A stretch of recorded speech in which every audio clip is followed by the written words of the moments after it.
Magandang umaga po. Sa Mateo chapter 14 verse 22 hanggang 23. Pagkatapos ay pinasakay niya kaagad ang kanyang mga alagad sa bangka at pinauna niya sa kabilang ibayo.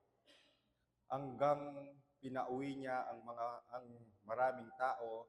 Pagkatapos niyang pauwiin ang maraming tao ay umakyat siyang mag-isa sa bundok upang manalangin. Pagsapit ng gabi, siya ay naroon nag-iisa, ngunit ang bangka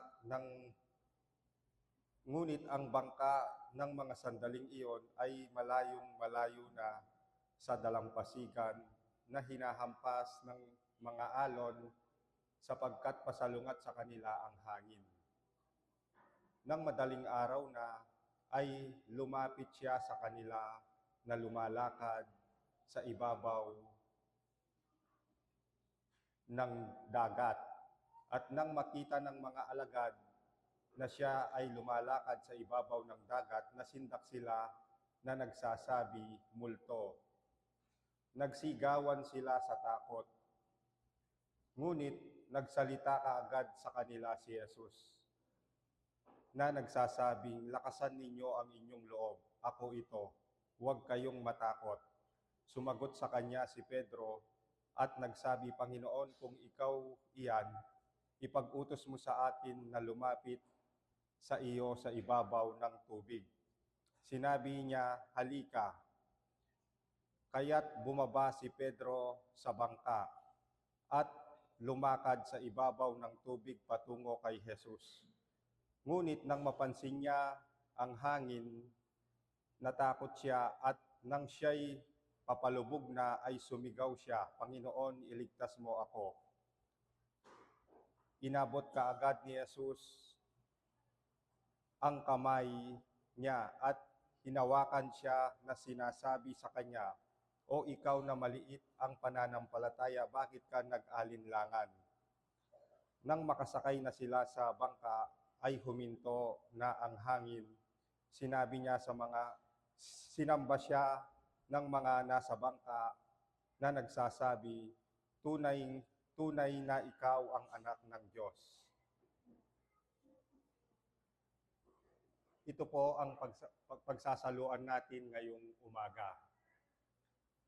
Bago po ito, nagparami siya ng pagkain. Pinakain niya ang mahigit 5,000 katao. Pagkatapos po ng imalang ito, ang sabi ng mga tao, ito ang propetang ipinangakong darating. Alam ni Jesus na balak siyang gawing hari ng sapilitan ng mga tao. Mababasa po natin yon sa John chapter 6 verse 14 and 15. Dahil inutusan niya ang mga alagad sa kabilang hibayo, pinauwi niya ang mga tao. Pagsapit ng gabi, siya ay nasa bundok na at nananalangin. Ang gabi sa mga Hudyo po ay nagsisimula ng 6 p.m. Tila ilang minuto lang pagkatapos sumakay ng bangka ang mga alagad, dumating ang malakas na bagyo. At least 9 hours na silang sumasagwan na ayon sa John chapter 6 verse 19 ay hanggang 5 o 6 na kilometro pa lang ang kanilang nalalakbay. Dahil ang hangin ng bagyo ay pasalungat sa kanila. Nang madaling araw na ang ibig sabihin, 3 to 6 p.m. ng umaga, sumunod sa kanila si Jesus na naglalakad sa ibabaw ng tubig. At least 9 hours na pong nasa bagyo ang mga alagad, hirap na hirap sa pagsagwan. Ayon sa Marcos 6 verse 48, malamang nagpapanik at natatakot na doon pa lang dumating sa kanila si Jesus. Naalala ko po dito si Lazaro.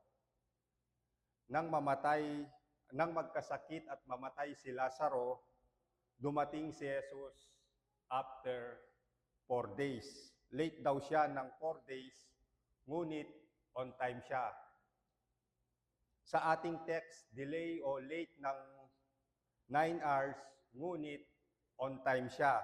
Sa mga bagyo ng buhay, inaabutan po tayo ng pagkatakot kung minsan at pagkataranta. Dahil iniisip natin, baka maging too late na bago kumilos ang Diyos. Ang totoo, palagi pong on time ang Diyos. Ang kanyang delay, ang kanyang pagiging late ay dahil depektibo po ang orasan natin. Ang pangako niya sa Hebreo chapter 13 verse 5, hindi kita iiwan ni pababayaan man. Ngunit ang pangako pong ito ay para sa Christian lamang, sa bawat isa lang na sumampalataya kay Kristo bilang Panginoon at tagapagligtas ng kanyang buhay.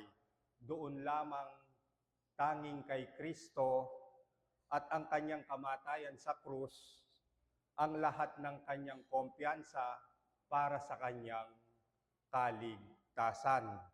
Sinasabi ko po ito para ikaw din na hindi pa sumasampalataya kay Hesukristo ay pumunta sa Kanya sa pananampalataya upang tumanggap ng habag at kalinga ng Diyos. Doon po sa paglalakad sa tubig ni Jesus, sa himalang ito, makikita natin ang authority ng ating tagapagligtas sa lahat ng bagay na nalalang. Naglakad siya sa ibabaw ng tubig na para bang tuyong lupa ito. Ang nagngangalit na alon na umaampas at nagpapasayaw sa bangka ay sumusunod sa kanya na parang konkreto sa ilalim ng kanyang paa. Ang tubig na ito na gumagalaw maski sa pinakamahinang hihip ng angin ay mistulang bato na kinakarga ang timbang ng ating Panginoon at tagapagligtas. Sa pamamagitan niya, nakapaglakad po si Pedro sa ibabaw ng tubig. Ang paglalakad po ng Panginoon sa ibabaw ng tubig ay isang napakalaking himala. Ngunit mas malaking himala na tulutan niya ang isang mahinang alagad na makalakad din sa ibabaw ng tubig. Ang reaksyon po ng mga alagad dito ay napaka-natural. Makikita po natin ito sa verse 26 hanggang 29. At nang makita ng mga alagad na siya ay lumalakad sa ibabaw ng dagat, nasindak sila na nagsasabi multo. Nagsigawan sila sa takot, ngunit nagsalita kaagad sa kanila si Jesus na nagsasabi, lakasan ninyo ang inyong loob, ako ito, huwag kayong matakot. Sumagot sa kanya si Pedro at nagsabi, Panginoon, kung ikaw yan, ipag-utos mo sa akin na lumapit sa iyo sa ibabaw ng tubig. Sinabi niya, halika, kaya't bumaba si Pedro sa bangka at lumakad sa ibabaw ng tubig patungo kay Jesus. Ang sabi po ni Pedro, Panginoon, utusan mo ako na pumunta sa iyo sa ibabaw ng tubig. Sabi niya, utusan mo ako. Ang sagot ni Jesus, halika. Hindi pa nakakalipas ang 24 oras nang gumawa po ng himala ang Panginoong Yesus, nagparami siya ng tinapay at pinakain niya ang mahigit 5,000 katao. Sariwa pa ito sa isip ni Pedro. At ang sabi niya kay Jesus, utusan mo ako na puntahan kita sa ibabaw ng tubig. At ito marahil ang tanging Christian na nakapaglakad sa ibabaw ng tubig. Ngunit pagkatapos ng ilang hakbang, siya ay nagsimulang lumubog. Bakit? Ang dahilan po ay makikita natin sa verse 30. Ang sabi doon, ngunit nang mapansin niya ang hangin, natakot siya at nang siya'y papalubog na ay sumigaw siya, Panginoon, iligtas mo ako.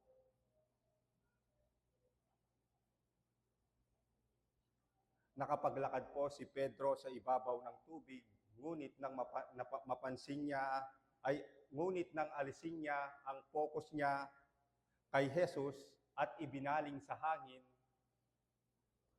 nagsimula siyang lumubog. Sa maraming pagkakataon na inaabutan tayo ng takot sa mga bagyo ng buhay, ang focus po natin nasa bagyo, wala sa Diyos. Hindi ko po sinasabi, hindi na natin pag-iisipan ang problema na hindi na tayo gagawa ng hakbang. Ang sinasabi ko lang po, at naniniwala po ako na itinuturo ng ating text na tignan natin ang mga pagsubok at problema mula po sa perspektiba ng Diyos. Kung titignan lang natin ang mga ito mula sa ating perspektiba at sa perspektiba ng ibang tao, malamang magpapaikot-ikot lang po ang ating isip at walang mararating. Lalong lalaki ang problema, liliit ang Diyos, at tayo ay malulunod. Ngunit, kung titignan po natin ang mga ito sa perspektiba ng Diyos at kung sino siya, ang problema ay liliit ng liliit. Magsisimula nating ma-realize kung gaano kalaki ang Diyos. Nang magsimulang lumubog si Pedro, sumigaw siya at sinabi kay Jesus, iligtas mo ako. At ang tugon ni Jesus, hindi lang very sweet, kundi very comforting din. Para sa atin na napakaliit ang pananampalataya sa Diyos. Ang sabi sa verse 31, inabot kaagad ni Jesus ang kamay niya at inawakan niya na sinasabi sa kanya, O ikaw na maliit ang pananampalataya, bakit ka nag-alinlangan? Anuman bagyo ang kinaroroonan mo, abot ka ng kanyang kamay. Ang sabi niya sa John 10 verse 28, walang makakaagaw sa iyo mula sa aking kamay. O ikaw na napakaliit ang pananampalataya, bakit ka nag-alinlangan? Feel mo ba ang kahinahunan at lambot ng mga salitang iyon? Tuwing binabasa ko po ito, parang naririnig ko ang boses ng ating Panginoon. Nai-imagine ko sa Kanya ang kahinahunan at lambot ng isang magulang sa kanyang sanggol na anak. Sinasabi niya sa bawat mananampalataya na natatakot sa kasalukuyang bagyo, o ikaw na napakaliit ang pananampalataya. Tignan mo ang krus, ganyan kita kamahal. Sa mga bagyo, inaabutan po tayo ng pagkatakot at kung minsan ay bumibitiw sa Kanya. Ngunit ang grip niya sa atin ay hindi bibigay, pati ang bagyo ay alipin niya. At gagamitin niya upang palakasin ang ating pananampalataya. Na-realize marahil ito ni Pedro. Kaya ang sabi sa unang Pedro, simula verse 3, pasalamatan natin ang Diyos at Ama ng ating Panginoong Jesucristo.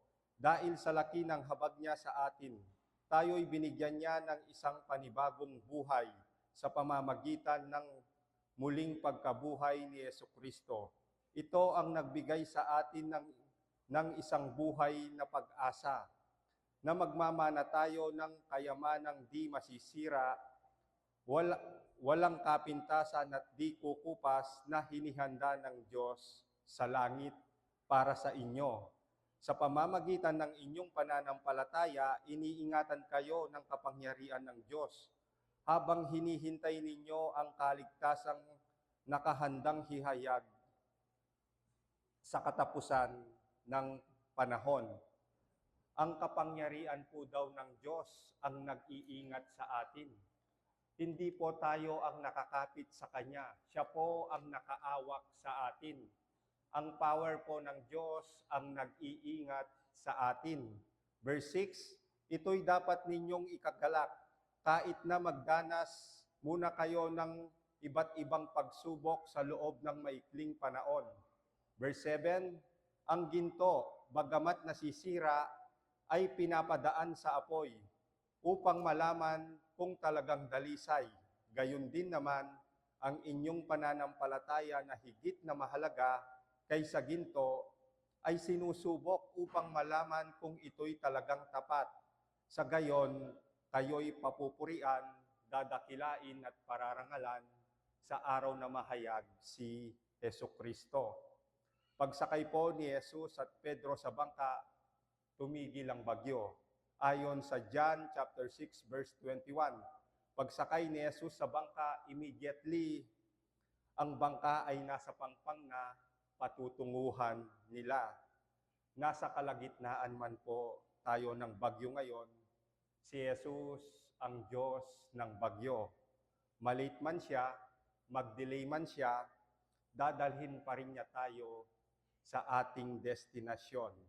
Ang sabi sa verse 33 ng ating text, sinamba siya ng mga nasa bangka na nagsasabi, tunay na ikaw ang anak ng Diyos.